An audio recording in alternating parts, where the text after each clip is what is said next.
The dragon has been born again, and it's one of you. You fully lost your mind.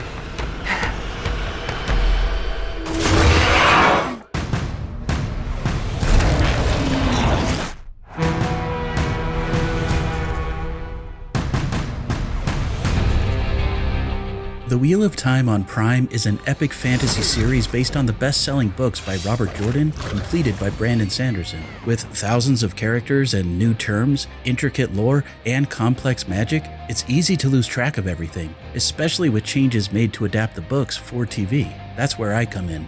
Welcome to the Wheel of Time Seasons 1 and 2 recap. I'm Lauren from Unraveling the Pattern, a fan channel dedicated to exploring the story and lore of the Wheel of Time for newcomers and longtime fans alike. With Season 3 on the horizon, let's revisit the significant events, characters, and history in preparation for the new season, coming to Prime on March 13th.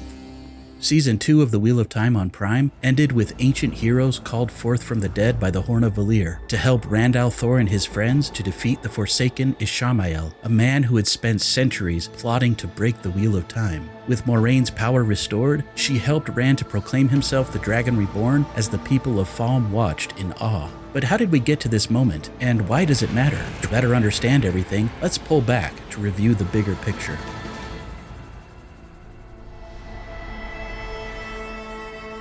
The Wheel of Time turns, and ages come and pass, repeating in an endless cycle. People are reborn to live infinite lives throughout the ages, though they don't remember their past lives. How long does it take before the Wheel of Time turns someone's spirit back into the world again? Wish I knew, but I'm sure there's a reason no one can remember their previous lives. All we can do is the best we can with the life that's given to us. The wheel weaves the threads of people's lives into the great pattern, which makes up all existence. The wheel doesn't care what people want, it only requires balance. The wheel does not care if you are young or afraid, petty or weak. It certainly doesn't care what you want. Sometimes the wheel requires course correction. To restore balance, it uses ta'veren, highly influential people who become focal points in the pattern. Why? You're ta'veren. All 5 of you focal points for the wheel. ta'veren influence the world around them, often unknowingly, bending events and threads of people's lives to the will of the wheel. Try saying that 5 times fast. The wheel weaves as the wheel wills. Some ta'veren are also heroes, reborn throughout the ages to repeat similar heroic patterns. What of the heroes of today? That is what we are now. We are all the heroes of another age's legend. If these heroes aren't currently reborn into the world, they can be called from the dead to fight by the ancient Horn of Valir. 3,000 years ago, during a time of peace and prosperity called the Age of Legends, an entity known as the Dark One began to corrupt the pattern, causing imbalance, reintroducing war and chaos, and threatening the end of time and existence. And so the pattern required a ta'veren, hero, and champion of the light to counter the shadow and to restore balance. Enter the dragon. In the Age of Legends, the dragon was Luz Therin Telamon, a powerful channeler of the One Power and a leader of the Aes Sedai. Do you know what Aes Sedai means in the old tongue? Servants of all.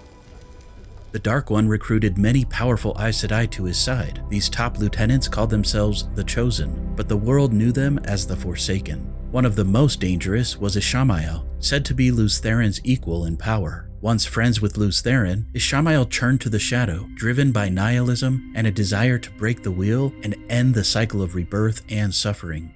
Alone of all the chosen, I actually believe in the dark. I believe the only way to stop all this suffering is to stop the wheel itself. Stop everything. Ishamael became known as the Father of Lies and the Betrayer of Hope. Do you know why they call me and the other chosen such hideous things? No. Because if they called me what I really am, no one would be afraid. He believed the Dark One would inevitably break the wheel, but in order for that to happen, the dragon would need to swear to the shadow. He'll only break the wheel if it turns to the dark. And he'll only turn if he thinks it'll save his friends from doing the same. Ishamael claims he has fought this same battle with the dragon for countless turnings of the wheel. To Ishamael, it was only a matter of time. I suppose I have nothing if not time. Another Forsaken was Lanfear. As ruthless and powerful as she is beautiful, Lanfear loved Lews Therin. Obsessed with reclaiming him after he broke things off and married another woman, she swore herself to the Shadow and was promised eternal life. Many people joined the Dark One as Dark Friends, while Trollocs, Fades, and other monstrous shadow spawn spread terror from the corrupted lands of the Blight. Lews Therin led the Light's forces against the Shadow in a brutal war of power. Victory seemed certain until he made a fateful choice that would set the world back 1,000 years and alter the pattern for generations to come. Many, many years ago, men who were born with great power believed they could cage darkness itself. The Arrogance. The cold open scenes from both season finales showed glimpses of Lews Therin's past, with characters speaking the Old Tongue. In Season 2, we learned that Lews Therin captured Ishamael. Accepting defeat, Ishamael asked to be killed so he could be reborn to fight again in a future age. Instead, hoping to break the cycle, Lews Therin captured and trapped Ishamael in a supposedly unbreakable seal at the Eye of the World. He claimed Ishamael would be conscious but not aware, like a dream. The other Forsaken were also captured and trapped in Quendiar seals. It's Quendiar. I thought that Heartstone couldn't be scratched. That nothing, not even the one power, could break it. So did I. In the Season 1 finale cold open, Lews Therin presented his plan to cage the Dark One, which the women of the Aes Sedai opposed. Latra Posé de Sume, the Tamerlane's seat at the time, warned that this plan could expose the male half of the One Power to the Dark One's touch, causing men to lose control. Lews Therin dismissed her concerns, insisting men and women needed to work together to properly cage the Dark One. But Latra and the women of the Aes Sedai refused to join the mission, and so the male Aes Sedai, led by the dragon, proceeded alone. They succeeded in sealing the Dark One's prison, but Latra proved prophetic. The male half of the One Power was corrupted, causing the men to go insane and triggering the breaking of the world. Continents shifted, cities crumbled, and entire civilizations were lost. Lews Therin, driven mad, tragically killed his family before taking his own life. He overdrew from the source of the One Power, burning himself and the surrounding land to ash and leaving a giant peak known as Dragonmount, where he died. An island was also formed on a nearby river. The remaining female Aes Sedai struggled for centuries to preserve and rebuild what they could. They established their center of power, the White Tower, in the city of Tar Valon, a beacon of light on the island beside Dragonmount. The towering peak looms like a dark scar on the horizon, a constant reminder that the dragon would one day return in the world's greatest hour of need. Prophecies foretold that the Dark One would also return, and the dragon would be reborn on Dragonmount, hopefully to right the wrongs of his past life. But this time the Shadow has the upper hand. The male half of the One Power is corrupted, causing all men who channel it to go mad. The Dark One's prison and the seals that hold the Forsaken are weakening, and if the Dark One breaks free, the Wheel of Time could be broken, and the entire pattern could unravel, causing the end of existence for everyone permanently. More heroes and Ta'veren would be needed to restore balance.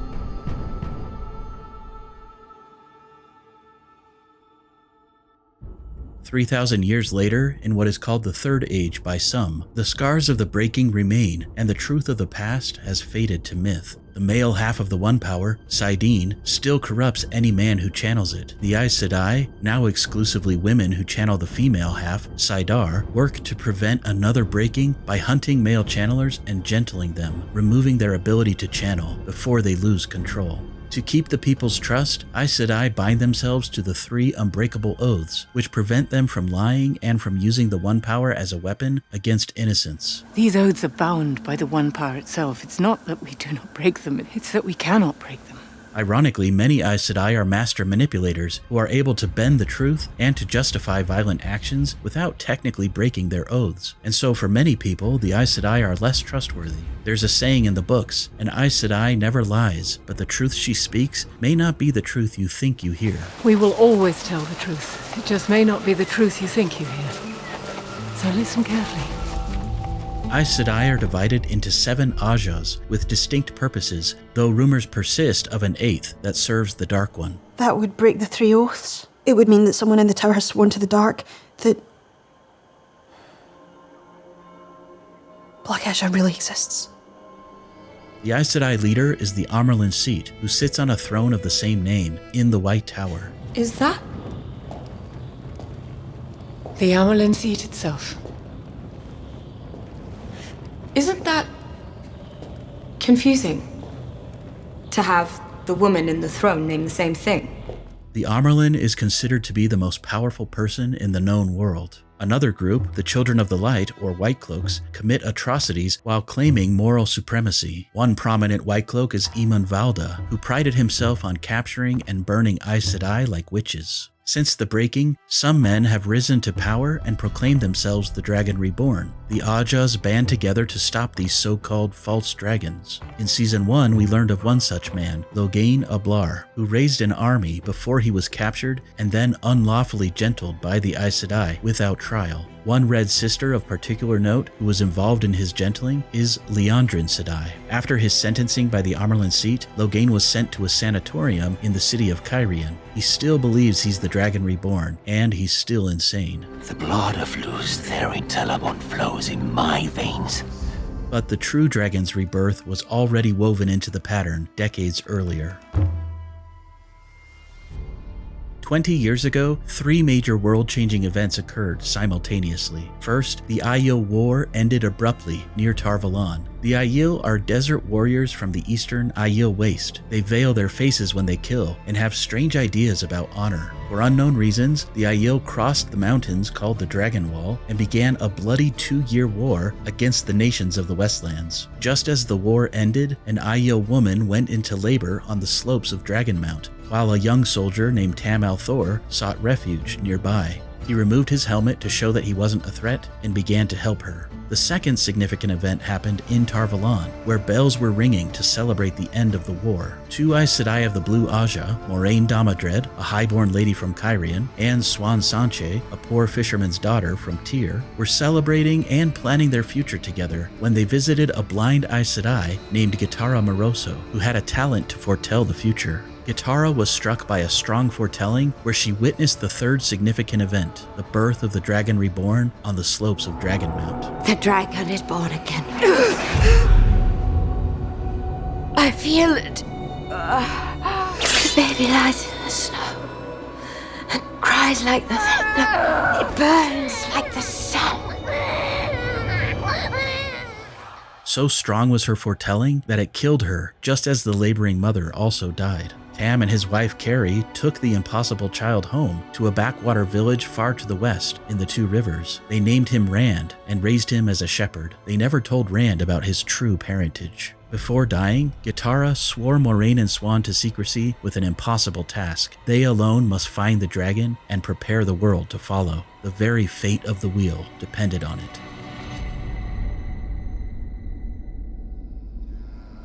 Swan stayed in the White Tower, rising to become the Amyrlin Seat while quietly preparing the world to follow the dragon. Moraine took to the road, searching tirelessly for the Dragon Reborn. She recruited Lan Mandragoran, an uncrowned king of a fallen land called Malkier, as her warder. Warders and Aes Sedai share a magical bond. I've heard about the bond between an Aes Sedai and a warder.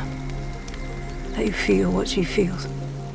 For 20 years, Moraine and Swan built a secret network of eyes and ears, or spies, hoping to find the dragon before the Shadow did. At last, Moraine heard rumors of 4 Taviran in a small village in the 2 rivers, who were all born around the same time. Rand al'Thor, a sheepherder who lived with his widowed father, Tam. Perrin Ibarra, a gentle blacksmith who had marital struggles with his wife, Layla. Matt Cawthon, a mischievous gambler devoted to his sisters despite his deadbeat parents. And Egwene Alvir, the innkeeper's daughter, whose hair was recently braided to signify she had become a woman. Moraine also discovered Nynaeve Almira, the village wisdom or healer, and a 5th Taviran, who would also prove to be an important thread in the pattern. After a brutal Shadowspawn attack left the village in ruins, during which Perrin accidentally killed his wife, and Rand's father Tam was nearly killed, Moraine convinced the group that one of them was the Dragon Reborn, but she wasn't sure which. The dragon has been born again.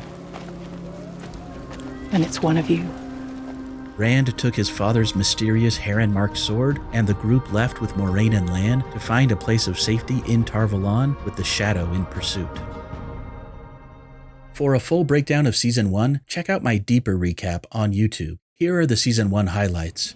As they traveled, the Ta'veren were haunted by a fiery-eyed specter in their dreams. Rand struggled with strange abilities. Egwene explored her Aes Sedai potential, but suffered at the hands of White Cloaks. Perrin, also tortured by White Cloaks, developed wolf-like senses and grappled with the death of his wife. Mat fell under the influence of a cursed dagger from Shadar Logoth. Nynaeve shocked everyone with a powerful healing display. The group was separated early on, but reunited a month later in Tar Valon. During their separation, Rand and Mat met a traveling entertainer, or gleeman, Tom Marilyn, who saved them from a fade and was left for dead. And they met Loyal, an Ogier who loved books and noted Rand's Aiel heritage. An Aielman from the Two Rivers? I'm not an Aielman. An Aielman from the Two Rivers who insists that he is not an Aielman.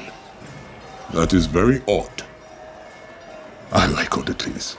Perrin and Egwene took refuge with the traveling people. Surely you've heard of the Tinkers? Pacifists who followed the Way of the Leaf, a non-violent philosophy, which was attractive to Perrin, but conflicted with his growing wolf instincts. What greater revenge against violence than peace?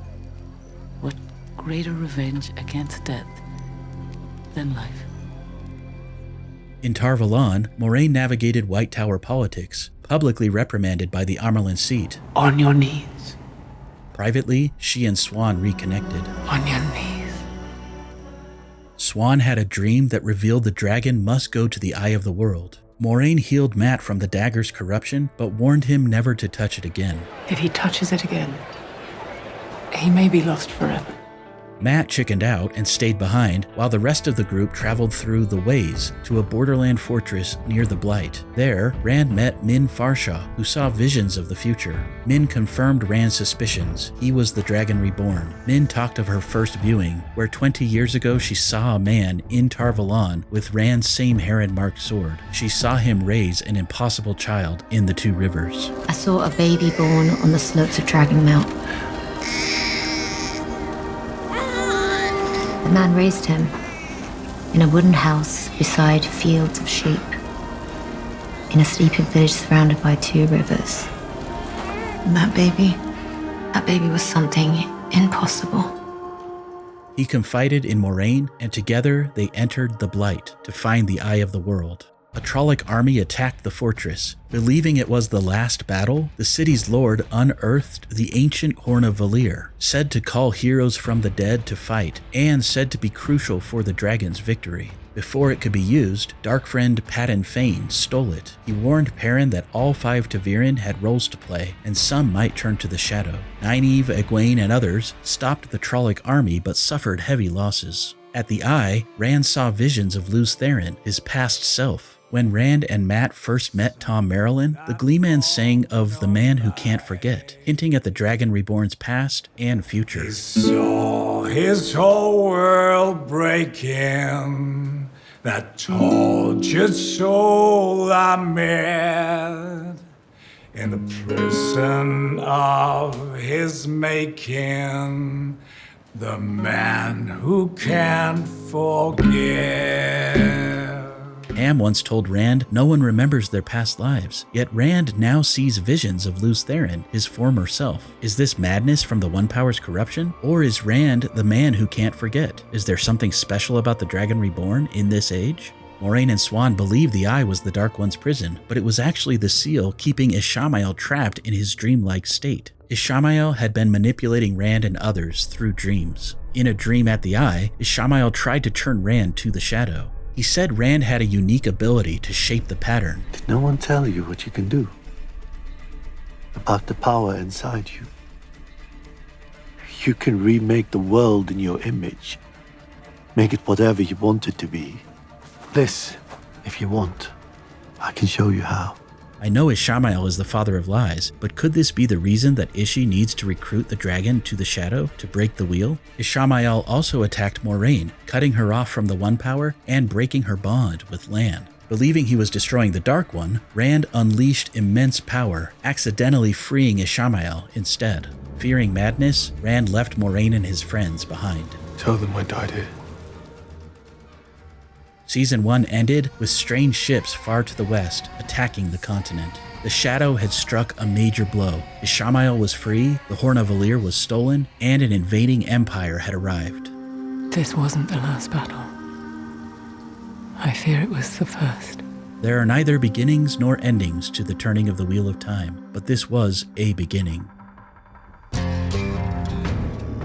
Season 2 picked up months later, with the group once again separated. Rand hid in Kyrian, struggling with his powers. Seeking to learn how to channel and to hold off the madness, he found Loghain, the false dragon, but Loghain was already insane and couldn't help. That only the dragon can defeat the Dark One!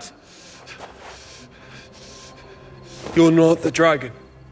Rand also connected with a mysterious innkeeper, Selene. Ishamael, now fully free, wove a careful web, conspiring with the invading Shanchan Empire and others, directing every major player toward Falm. He gathered all of the Forsaken seals, but released just one of them, Lanfear, who hid as Selene and rekindled her obsession with Luz Theron through Rand. When I'm with you, I can pretend you're him. I can pretend I'm all again. You can't imagine what a gift that is. Meanwhile, Moraine, cut off from the One Power, sought answers while she and Lan struggled with their fractured bond. They stayed with Aes Sedai sisters Varen and Adelius. Varen, a Brown Aja scholar, seemed to know too much of Moraine's mission, but became a valuable ally. Good. I wanted to know how far you go for the dragon if you're to lead him to victory. For a time, Lan and Moraine parted ways. Lan joined Alana and her two warders, Ivan and Maxim, who would also prove to be essential allies. At the White Tower, Egwene and Nynaeve trained as novices. During their training, they learned more about the complex weaves of the One Power. Nynaeve's raw power impressed the Aes Sedai, leading her to the perilous Accepted Test Arches, where she faced visions of her past, present, and future, and earned her place as accepted. Egwene also grew in strength, but found herself caught in White Tower politics, constantly feeling she was not enough in comparison to Nynaeve. Egwene befriended Elaine Trakand, the Andorran heir, who joined her in her novice training. I'm Elaine Trakand, daughter heir of Andor. You were my subject. Matt, imprisoned by Liandrin, befriended Min, whose visions warned he would find the Shatter Logoth dagger again and stab Rand. Liandrin, revealed as Black Aja, later handed Nynaeve, Egwene, and Elaine over to the invading Shanchan, who enslave and control women who can channel using an Adom collar. Egwene was captured, but Nynaeve and Elaine were able to escape and hide in Falm. Perrin and Loial, along with some Borderlander soldiers, pursued Padan Fain and the Stolen Horn of Valir. Perrin met Elias Machira, a wolf brother who helped him understand his affinity to wolves. Wolf brother, they call us. I am them. So are you. He also formed a connection with Hopper, a wolf who dreamt of flying. Hopper. That's his name. Close enough. Captured by the Shanchan, Perrin witnessed their brutality, including Uno's execution. Those who will not swear the oaths will have the oaths sworn for them. To obey, to awake, to serve! Perrin escaped and helped to save an Aiel warrior named Avienda from a White Cloak cage. Perrin Ibarra, do you like to dance? Perrin and Avienda met up with two other Aiel warriors, Bane and Chiad, and headed to Falm to free Loial and the captive Borderlands soldiers. The Aiel said they were searching for their prophesied Chief of Chiefs. I'm searching for the Karakarn, our Chief of Chiefs. At times, Lanfear defied Ishamael, aiding Rand and secretly guiding Moraine and Lan. Lanfear met with Rand in a dream realm called Teleron Riad, or the World of Dreams. Finally. She also met with Ishamael in the dream world. At one point, Rand and Egwene saw each other in Teleron Riad, thanks to Lanfear. Lanfear used some secret method to quickly get Mat to Falm. Who are you? How did I get here? That's my little secret.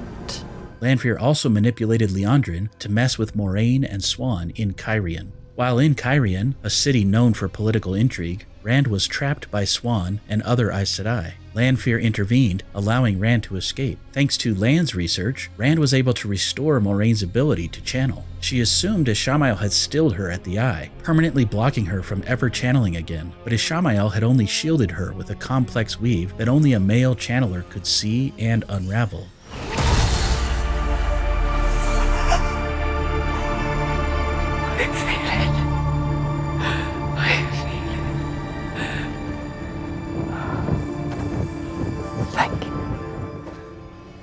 Much of what happened in Cairhien is still unclear, but it led to an apparent rift between Moraine and Swan. Lanfear intervened again and brought Rand, Moraine, and Lan to Falme through the ways. When the time comes, raise the banner.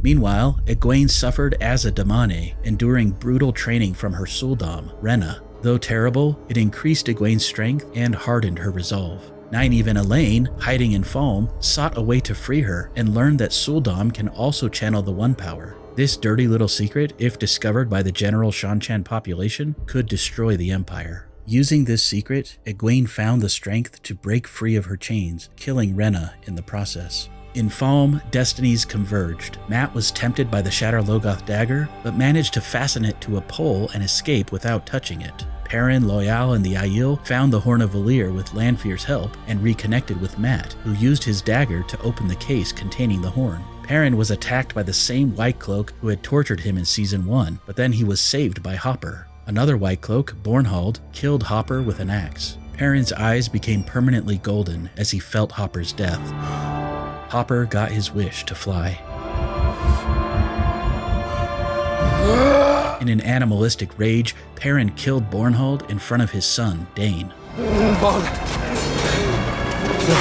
Mat, realizing he wouldn't be able to get the horn past the Shan-Chan troops to Rand, blew the Horn of Valyr,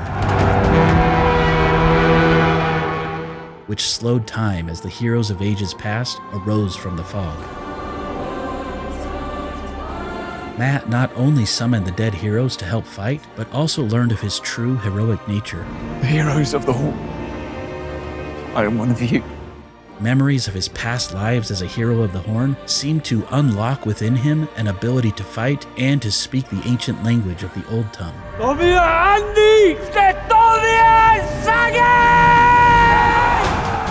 We also learned that Uno, the Borderlander soldier who previously died, is a hero of the Horn. He gave his shield to Perrin during the fight. Rand, realizing he could not run from who he was, faced Ishamael on the tower above the city as his friends arrived to help.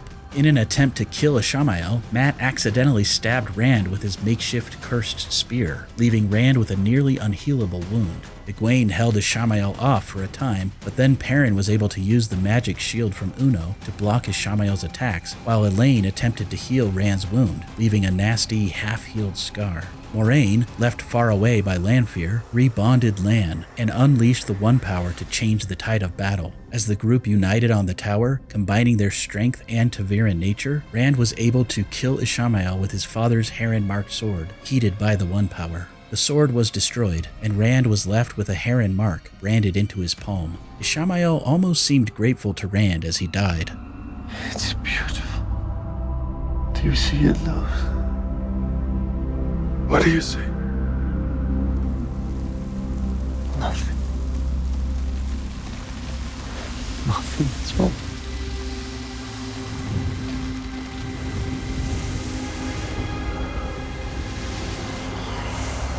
The season ended with Moraine channeling a dragon of fire above the city, publicly declaring Rand al'Thor as the Dragon Reborn. Karakarn.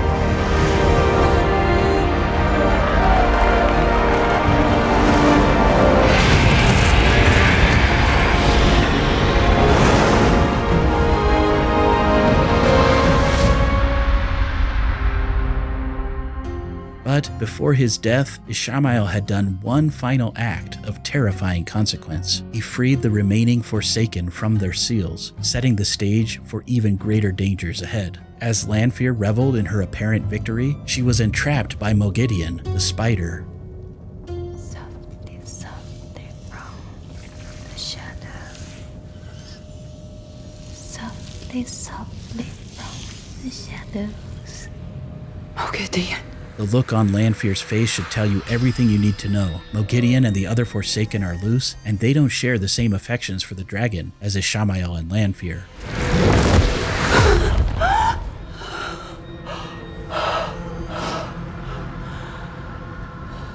Light help you, Rand al'Thor. Light help Rand al'Thor indeed. Season 3 promises to dive deeper into the story of the Shadow Rising, which is my favorite book of the Wheel of Time series, bringing more of the Aiel, deepening the lore of the Forsaken, and pushing our heroes towards the last battle. The stakes have never been higher. Thanks for watching. Subscribe to Unraveling the Pattern and tune in on March 13th to Season 3 on Prime. And until next time, let the dragon ride again on the winds of time.